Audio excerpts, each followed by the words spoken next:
So this video is going to be broken down into 3 parts and is going to function as a guide on how gig workers like DoorDash drivers, delivery drivers, Walmart Spark drivers, as well as people from any other profession and non-gig drivers can get a work from home job in 2023. So part 1 gives info about the jobs, what they are, the skills needed, what to expect, etc. Part 2 is a list of best practices to maximize your chances of getting a callback once you start applying for these jobs, as well as what to expect when going through the interviewing and screening process. Part 3 is about what to expect after you get the job, like a day in the life, tips about getting promoted, getting pay raises, and things of that nature. Chapters and timestamps will be included below. Be sure to like and subscribe if you want to see more content like this. And without further ado, let's jump into part 1. So currently I work from home. I've been working from home for the last year after around the time I made this video there. Don't watch that right now. You can watch that later. And this room is my work from home room. You can kind of see the setup behind me. Some of that stuff over there, that's like that monitor, and the other monitor,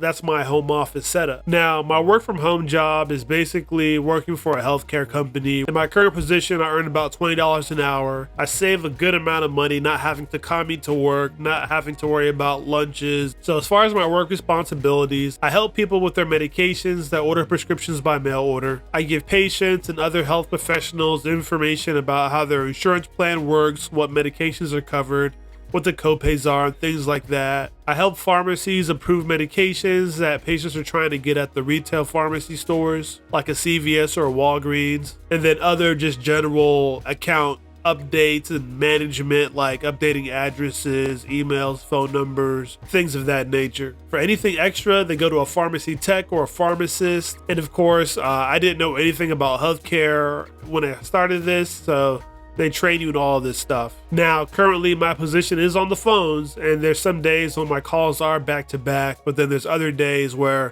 calls are 10 to 20 minutes apart. It just varies. Now, I mentioned that there's also off the phone work, and within the 90% of the time I've been in the contact center industry, I have been in off the phone positions. Off the phone positions are just me personally, something that I preferred. Off the phone positions are sometimes hybrid, like you may be on the phones half the day, you may work off the phones half the day, or you primarily work off the phones, but sometimes you have to make outbound calls to investigate things or get additional information. It just depends on the position. And in general, whether it be off the phones positions or on the phones positions, there's a lot of companies that are hiring work from home nowadays. Every day, pretty much, I talk to other people and I can tell they're working from home.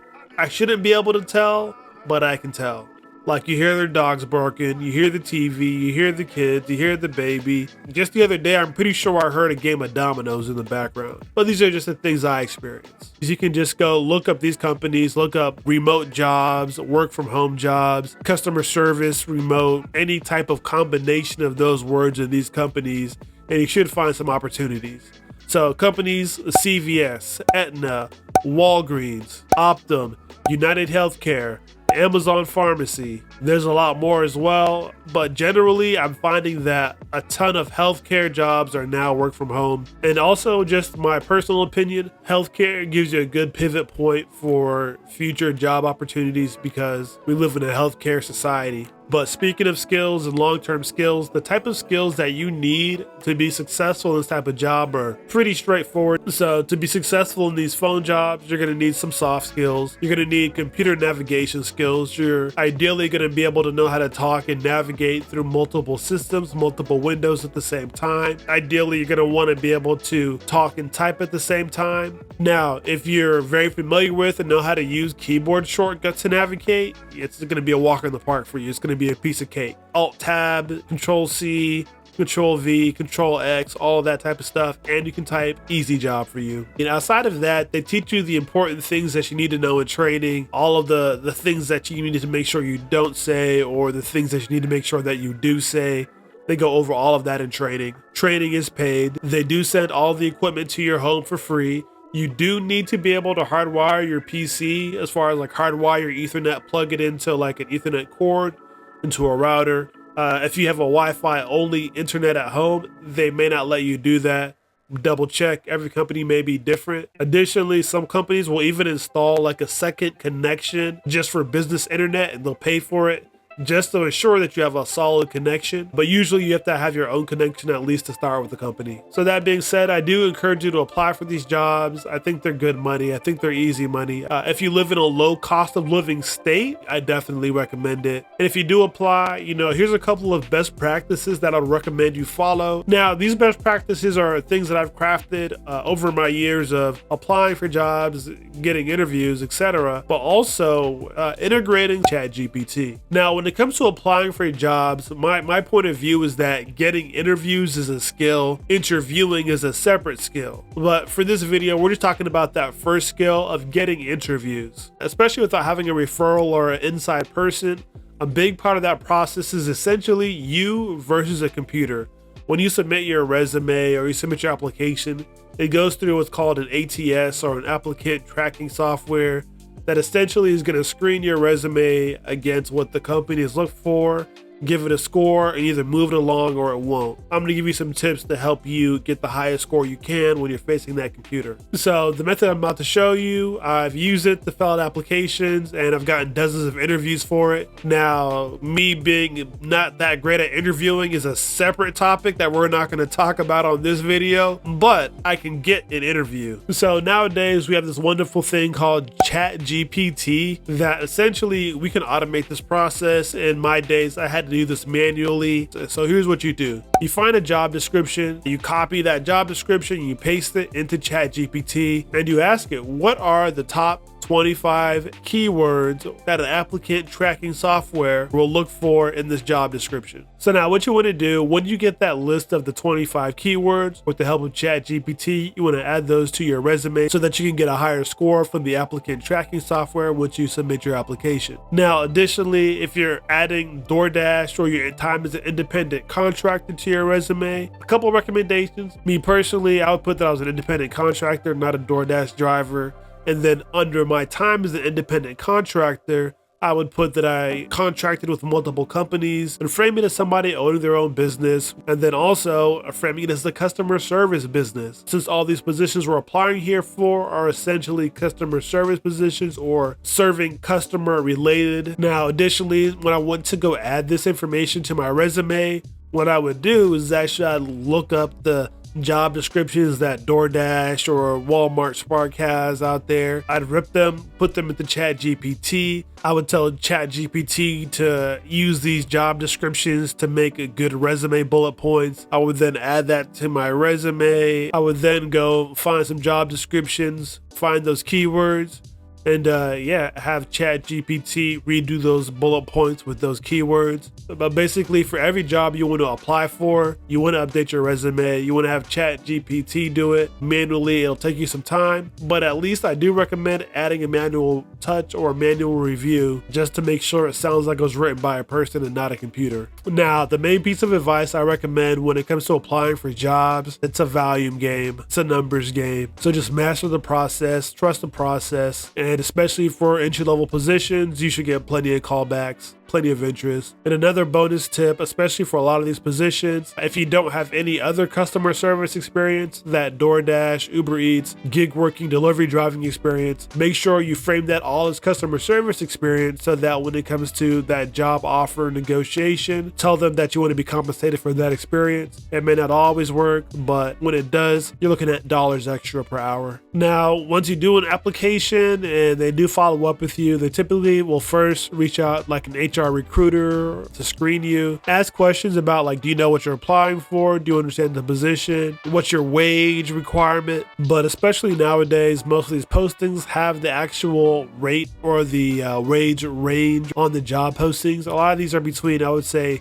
$17 and $20 something per hour. So if any of those works for you. And then outside of that, the other screening questions they ask you are questions like, what's your customer service experience like? What do you do currently? Tell me about a time when you've had to juggle multiple priorities or multiple tasks. Tell me about a time when maybe you had an upset customer and how did you handle it? Those type of questions. And then if you get down to an actual interview, after that, they'll ask very similar type of questions. Typically, it's like 20, 30 minutes, not too difficult. But I do just recommend practicing and being prepared. That's the main thing. Now, if you're getting value from this video, do me a favor and hit that like button.